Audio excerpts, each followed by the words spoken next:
الحمد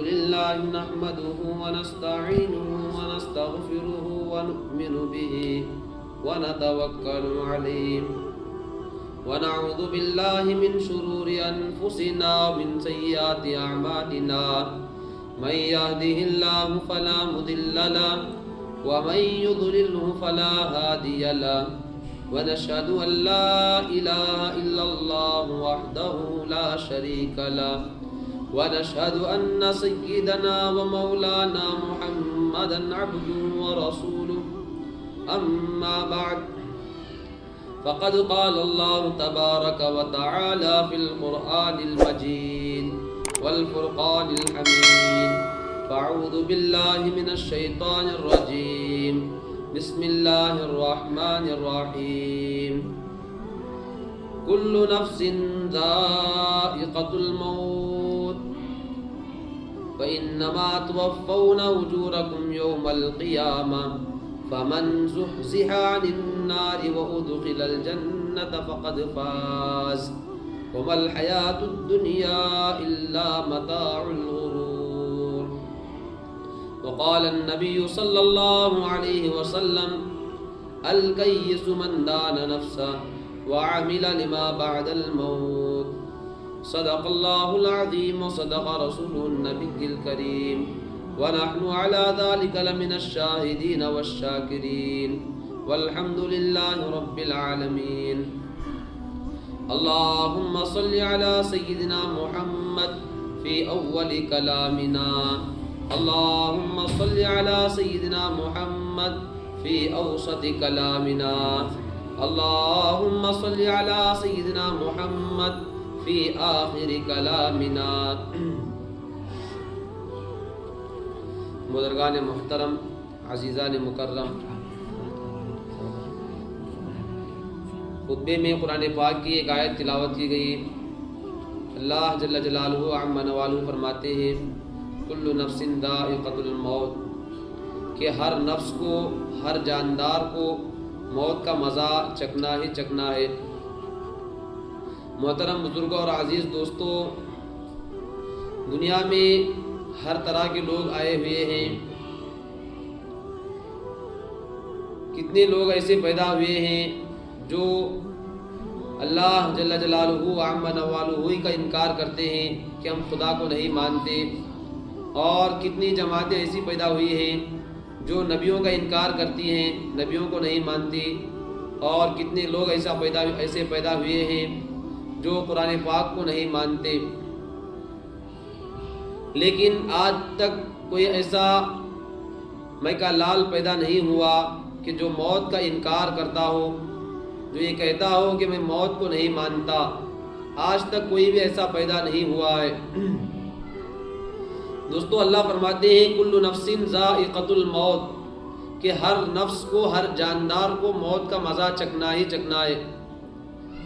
کہ ہر وہ انسان جس کے اندر اگر جان پائی جاتی ہے، روح پائی جاتی ہے، تو اس کو موت کا مزہ چکھنا ہی چکھنا ہے۔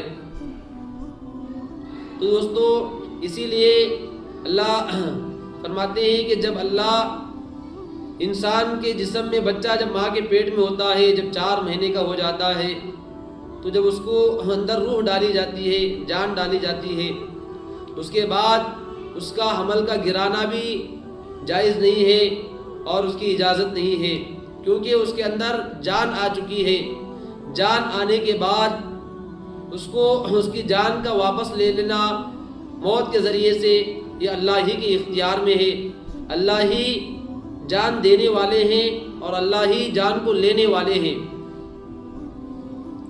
تو دوستو، آج اگر ہم سوچیں کہ اپنے بارے میں، اگر ہمارے جسموں میں جان ہے، روح ہے، تو ہم کو بھی موت کا مزہ چکھنا ہی چکھنا ہے، ہم کو بھی موت آنی ہی آنی ہے۔ تو دوستو، اسی لیے اللہ کے رسول صلی اللہ علیہ وسلم نے فرمایا کہ الکیس من دان نفسہ وعمل لما بعد الموت، کہ عقل مند ہوشیار آدمی وہ ہے جو موت کے آنے سے پہلے موت کی تیاری کر لے، جو موت کے آنے سے پہلے موت کی تیاری کر لے، کچھ لوگوں کا اعتراض ہے، کہتے ہیں کہ موت اچانک آ جاتی ہے۔ دوستو موت اچانک نہیں آتی ہے، ہمیں اس بات کا یقین ہے، علم ہے کہ موت کا آنا فکس ہے، اور دوسرا یہ بات بھی طے شدہ ہے کہ ہر ایک کی انسان کے موت کا وقت متعین ہے۔ یہ اللہ کی طرف سے بڑی مہربانی ہے کہ اللہ نے موت کے وقت کو چھپا کر رکھا ہے، ہر ایک کے موت کے وقت کو اللہ نے چھپا کر رکھا ہے۔ ہر ایک کو موت آنا ضروری ہے، لیکن یہ پتہ نہیں ہے کہ کون سے وقت موت آئے گی، کس وقت موت آئے گی۔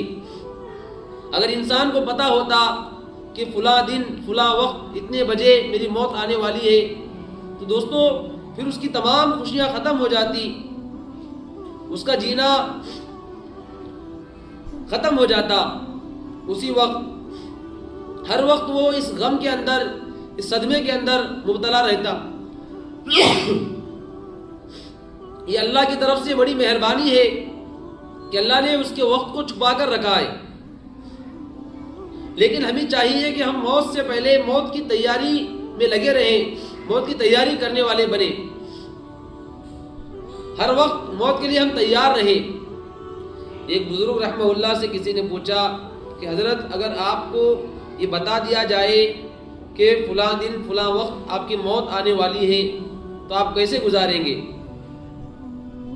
وہ بندہ سمجھ رہا تھا سوال کرنے والا کہ حضرت تہجد میں لگ جائیں گے، نوافل میں مشغول ہو جائیں گے، صدقہ خیرات کریں گے، روزہ رکھیں گے، اللہ کی عبادت میں رہیں گے، ہر وقت ذکر میں رہیں گے۔ لیکن دوستو اس بزرگ، اس اللہ کے ولی کی طرف سے کیا ہی بہترین جواب آتا ہے۔ انہوں نے فرمایا کہ میں جب سے بالغ ہوا ہوں، تقریباً مجھے بالغ ہو کر 35 سال ہو چکے ہیں، اس وقت سے آج تک میں اسی طرح زندگی گزارتا ہوں، اسی طرح میں رہتا ہوں کہ کل کی سورج کا میں انتظار نہیں کرتا، میں اس بات کو سمجھتا ہی نہیں، اس بات کا یقین ہی نہیں رکھتا کہ کل کا سورج میرے مقدر میں ہے۔ میں ہر وقت اس فکر ہر وقت میں تیار رہتا ہوں کہ مجھے موت آنے والی ہے، تو موت کے لیے میں ہمیشہ تیار رہتا ہوں، اس کی تیاری میں رہتا ہوں۔ اس طرح میں 35 سال سے رہ رہا ہوں۔ تو دوستو کیا ہی بہترین جواب ہے، لیکن آج ہماری حالت ایسی ہے کہ آج ہم دنیا کے جھمیلوں میں، دنیا کے کاروباروں میں مشغول ہو چکے ہیں۔ آج ہمیں نہ آخرت کی فکر ہے، نہ اپنی موت کی فکر ہے۔ تو دوستو آج ہمیں فکر ہے تو صرف اور صرف دنیا میں لگے ہوئے ہیں، دنیا کی فکروں میں پڑے ہوئے ہیں۔ میرے محترم بزرگوں اور عزیز دوستو، اللہ کے رسول صلی اللہ علیہ وسلم نے فرمایا عقل مند ہوشیار آدمی وہ ہے جو موت سے پہلے موت کی تیاری کر لے۔ آج ہم سمجھتے ہیں کہ عقل مند ہوشیار وہ ہے جو دنیا میں چالاکی سے زیادہ پیسے کمانے والا ہو، اس کو دھوکہ دیا، اس کو دھوکہ دیا، اس سے اتنا مال کمایا، اس کا مال اتنا ہڑپ کر لیا اپنی چالاکی سے۔ ہم سمجھتے ہیں کہ آدمی عقل مند ہے، ہوشیار ہے، لیکن اللہ کے رسول صلی اللہ علیہ وسلم نے ایسے آدمی کو عقل مند اور ہوشیار نہیں بتلایا، بلکہ عقل مند، ہوشیار، سمجھدار، دانش مند اس کو کہا اللہ کے رسول صلی اللہ علیہ وسلم نے کہ جو موت سے پہلے موت کی تیاری کر لے اور موت کے وقت موت کے لیے ہمیشہ تیار رہے۔ میرے محترم بزرگوں اور عزیز دوستو، ایک دوسری حدیث کے اندر اللہ کے رسول صلی اللہ علیہ وسلم نے فرمایا کن فی الدنیا کأنک غریب او عابر السبیل، کہ تم اس طرح زندگی گزارو جس طرح ایک راہ گزر، ایک مسافر زندگی گزارتا ہے۔ تو دوستو ایک مسافر اگر اس کو ایک منزل سے دوسری منزل تک جانا ہے تو کتنا سامان لے کے جاتا ہے، کتنی تیاری کے ساتھ جاتا ہے۔ وہ تو چند اپنی ضروریات کو اور چند اپنی ضرورت کی رقم کو اپنے ساتھ لے کر جاتا ہے، اور جو راہ گزر ہوتا ہے اس سے بھی ایک درجہ کم والا، اس کے پاس تو کوئی سامان نہیں ہوتا ہے بلکہ وہ صرف راستہ طے کرنے والا ہوتا ہے۔ تو دوستو ایسے ہی ہماری حالت بھی ہے کہ ہم بھی ایک مسافر کی طرح ہے، ہمیں سے ہر ایک کو یہ دنیا چھوڑ کر آخرت کی طرف سفر کرنا ہے۔ اللہ کے رسول صلی اللہ علیہ وسلم نے فرمایا کہ میری امت کی اوسط عمر 60 یا 70 سال کے درمیان میں ہے، لیکن افسوس، بڑے افسوس کہ آج ہم دنیا میں اس طرح لگے ہوئے ہیں، دنیا کے جھمیلوں میں اس طرح پڑے ہوئے ہیں، ہم سمجھ رہے ہیں کہ ہم کو ہمیشہ ہمیشہ یہیں رہنا ہے، یہ دنیا چھوڑ کر جانا ہی نہیں ہے۔ تو دوستو، یہ موت نے کسی کو نہیں چھوڑا، اچھے سے اچھے کو بھی موت آئی ہے اور برے لوگوں کو بھی موت آئی ہے۔ فرعون جس نے 400 سال تک حکومت کی، کتنا اس کے پاس مال و دولت تھا، کئی سالوں تک اس کے سر میں درد نہیں ہوا، لیکن موت نے اس کو بھی نہیں چھوڑا، اس کو بھی موت آ کر پکڑی۔ حضرت سیدنا ابراہیم خلیل اللہ، جو اللہ کے خلیل تھے، اللہ کے محبوب تھے، اللہ کے دوست تھے، آپ کو بھی موت کا مزہ چکھنا پڑا۔ اور میرے اور آپ کے آقا جناب رسول اللہ صلی اللہ علیہ وسلم، جن کو اللہ نے اختیار دیا تھا، اگر آپ چاہیں تو دنیا میں رہنا پسند کر لیں، چاہے تو آپ میری ملاقات کو پسند کر لیں، لیکن اللہ کے رسول صلی اللہ علیہ وسلم اپنے حبیب کی ملاقات کو پسند کیا۔ تو دوستو، اللہ کے رسول صلی اللہ علیہ وسلم کو بھی موت آئی جب اللہ کے رسول صلی اللہ علیہ وسلم کا انتقال ہوا۔ وما محمد الا رسول قد خلت من قبلہ الرسل، کہ صحابہ کی حالت بڑی عجیب ہو گئی۔ صحابہ بڑے اس کے عالم میں تھے کہ اللہ کے رسول صلی اللہ علیہ وسلم دنیا سے چلے گئے، اب کیا ہوگا۔ تو دوستو، ایسے وقت میں سیدنا ابوبکر صدیق رضی اللہ تعالیٰ عنہ نے صحابہ کو سنبھالا اور صحابہ کے سامنے خطبہ دیا، کہا من کان یعبد محمدا فإنہ قد مات، جو بندہ محمد صلی اللہ علیہ وسلم کی اگر عبادت کرتا تھا تو وہ سمجھ لے کہ محمد صلی اللہ علیہ وسلم دنیا سے پردہ فرما چکے۔ من کان یعبد اللہ فإنہ حی ولا یموت، کہ اگر کوئی بندہ اللہ کی عبادت کرنے والا ہے تو اس بات کو سمجھ لے کہ اللہ زندے ہیں، اللہ کو کبھی موت نہیں آتی۔ تو دوستو، ایسے وقت میں سیدنا ابوبکر صدیق رضی اللہ تعالیٰ عنہ نے توحید کا درس دیا، توحید کی دعوت دی، لوگوں کو سمجھایا، لوگوں کو سنبھالا۔ تو دوستو، کہنے کا مقصد یہ ہے کہ موت ہر ایک کو آنا ہے، یہاں تک کہ جناب رسول اللہ صلی اللہ علیہ وسلم کو بھی موت آئی ہے۔ دوستو، موت سے پہلے موت کی تیاری کے لیے ہمیں کیا کرنی ہے؟ اس کے لیے یہ ہے کہ ہم حقوق العباد اور حقوق اللہ، جو کچھ ہمارے ذمے ہیں اس کو ہم ادا کرنے والے بنے۔ حقوق اللہ جیسے نماز، روزہ، زکوٰۃ، اگر اللہ نے مال دیا ہے تو حج کو کرنے والے بنے، اور یہ تمام فرائض کو ادا کر کے ہم حقوق اللہ کو اپنے ذمے سے نکالنے والے بنے۔ اور حقوق العباد، بندوں کے حقوق، کہ ہمارے ذمے کسی کی چغلی نہ رہے، ہمارے کھاتے میں کسی کا کوئی مال نہ رہے، ہمارے کھاتے میں کسی کا کوئی حساب و کتاب نہ رہے۔ لیکن دوستو، آج دنیا میں جو کچھ بھی جھگڑے، فساد، اختلاف، نفرتیں، آپس میں عداوتیں ہو رہی ہے، یہ حقوق العباد کی پاس و لحاظ نہ کرنے کی وجہ سے ہو رہا ہے۔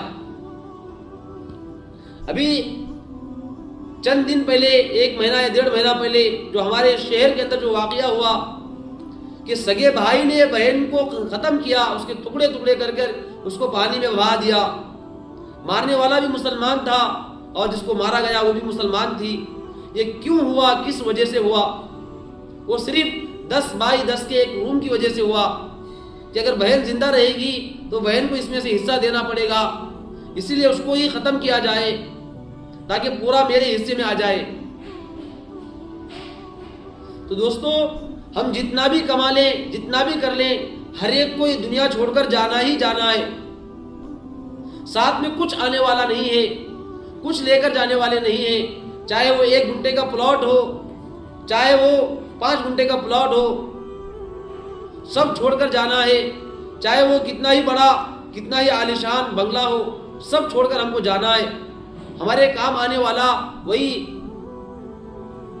6 فٹ کا چھوٹا سا گھر ہے جس کو ہم قبر کہتے ہیں، وہی سب کی آخری منزل ہے، سب کو اسی میں جانا ہے۔ تو دوستو، ہم موت کے آنے سے پہلے ہم موت کی تیاری کرنے والے بنے، تمام حقوق کو اپنے ذمے سے ہٹانے والے بنے۔ آج لوگ کہتے ہیں کہ اپنے بچوں کے لیے کچھ تو کچھ کرنا چاہیے، تو دوستو شریعت نے باپ کے ذمے صرف اتنے حقوق رکھا ہے کہ بچہ جب پیدا ہو جائے تو اس کا اچھا سے اچھا نام رکھے اور اس کی اچھی سے اچھی تعلیم دے.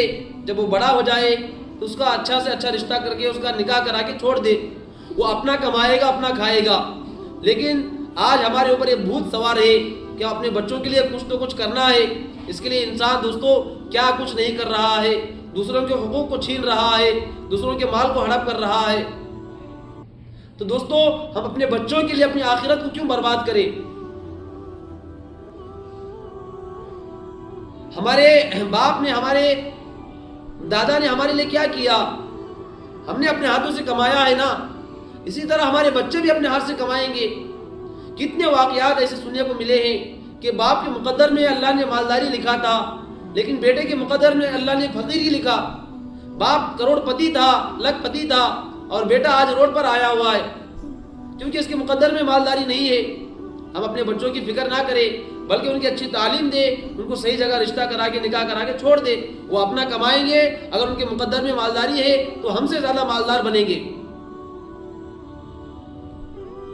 میرے محترم بزرگ اور عزیز دوستو، خلاصہ یہ ہے کہ کل نفس ذائقۃ الموت، ہر جاندار کو، ہر نفس کو موت کا مزہ چکھنا ہے، موت آنا ہے.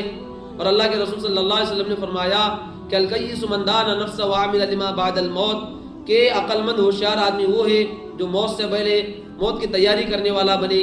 اور دوسری حدیث کے اندر اللہ کے رسول صلی اللہ علیہ وسلم نے فرمایا اذکروا ذکر ہاضم اللذات، اے لوگو اس کا ذکر کثرت سے کیا کرو جو لذتوں کو توڑنے والی چیز ہے، لذتوں کو ختم کرنے والی چیز ہے، یعنی موت. تو دوستوں ہم بار بار موت کو یاد کریں گے تو ہماری خواہشات کم ہوتی جائیں گی. آج ہر انسان خواہشات کے تابع ہو چکا ہے، خواہشات کی اتباع میں لگا ہوا ہے. تو دوستو یہ خواہشات کبھی ختم ہونے والی نہیں ہیں. اللہ کے رسول صلی اللہ علیہ وسلم نے حدیث میں فرمایا، اللہ کے رسول نے ایک لکڑی لے کر صحابہ کے سامنے ایک لکیر کھینچا، ایک چھوٹی لکیر کھینچا، پھر اس کے بعد ایک بڑی لکیر کھینچا اللہ کے رسول صلی اللہ علیہ وسلم نے، جو اس چھوٹی لکیر سے بھی بڑی تھی. فرمایا یہ چھوٹی لکیر انسان کی زندگی ہے اور یہ بڑی لکیر یہ انسان کی خواہشات ہیں. انسان کی زندگی ختم ہو جائے گی لیکن اس کے خواہشات کبھی ختم نہیں ہوں گے. اور ایک اللہ کے رسول صلی اللہ علیہ وسلم نے اور ایک شکل بنا کر سمجھایا. اس کو حضرت شیخ نے اپنی کتاب میں لکھا ہے اس واقعے کو. اللہ کے رسول نے ایک چوکور 4 کونے والا ایک شکل بنایا اور اس میں چھوٹی چھوٹی لکیریں کھینچے چاروں طرف سے، اور ایک بڑی لکیر کھینچے جو اس باکس سے 4 کونے والے باکس سے آگے نکلی ہوئی تھی. اللہ کے رسول صلی اللہ علیہ وسلم نے فرمایا یہ 4 کونے والی جو شکل ہے یہ انسان کی موت ہے جو ہر طرف سے اس کو گھیر رہی ہے، اور جو چھوٹی چھوٹی لکیریں ہیں وہ اس کے حوادثات ہیں، یعنی بیماریاں، مصیبتیں، پریشانیاں ہیں، اور جو بڑی لکیر ہے وہ انسان کی خواہشات ہیں. دوستو اس کی بڑی لکیر اس کی زندگی سے بھی آگے نکلی ہوئی ہے، یعنی اس کے خواہشات اس کی جتنی زندگی ہے اس سے بھی آگے نکلے ہوئے ہیں. اسی لیے دوستو خواہشات کبھی پوری ہونے والے نہیں ہیں. ہم خواہشات کے پیچھے نہ پڑے بلکہ سادی زندگی گزارنے والے بنے، سمپل زندگی گزارنے والے بنے. بڑی مختصر سی زندگی ہے، چند دن کی زندگی ہے، ختم ہو جائے گی. اس کے بعد لامحدود ہمیشہ کی زندگی آنے والی ہے. اگر ہم نے یہاں پر اللہ کے احکامات پر، جناب رسول اللہ صلی اللہ علیہ وسلم کے طریقے پر زندگی گزارا تو دوستو اس کے بعد کی جو زندگی آنے والی ہے وہ تو خوشیوں والی زندگی ہے، وہ راحت والی زندگی ہے، سکون والی زندگی ہے. اللہ رب العزت سے دعا ہے کہ اللہ تعالی ہم تمام کو موت سے پہلے موت کی تیاری کرنے والا بنے. اللہ تعالی ہمیں دنیا میں بھی کامیاب فرمائے، آخرت میں بھی کامیاب فرمائے. آمین. وآخر دعوانا الحمدللہ رب العالمین.